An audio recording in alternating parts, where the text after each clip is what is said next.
Po, cili është qëllimi pastaj? Që ta mbajnë të fragmentarizuar Shqipërinë, që të dalë njëri dhe tjetri deputet dhe kaq. Po nëse qëllimi është që partitë politike u krijokan që të adresojnë vend pune për një apo dy të tjerë, pak e ndryshon Shqipërisë. Më thoni një projekt ligj që ata që janë sot në parlament kanë arritë ta çojnë dhe të miratohet. Një, në opozitë. Një. Po më thoni një nen më të projekt ligjeve që çon maxhoranca që është ndryshuar sepse është bërë opozita e detyrueshme dhe është imponuar. Zero. Siç i dohet i Rama, i çon, i miraton, po ç'a parlamenti është ky? Po i paguajmë kot pastaj. Pra këtu nuk jemi duke fol të mbajmë Adriatikun 20 apo 30 vitet që vjen deputet apo dikë tjetër.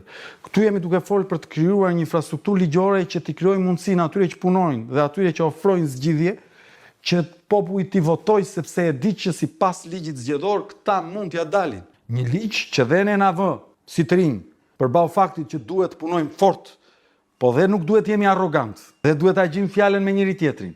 Se nëse se gjejmë të lë ligji jashtë pastaj. Dhe shqiptarët kanë nevojë që drejtuesit politik të mos sillen si kaposha, po të sillen si njerëz objektiv që vendosin të parin interesin qytetar.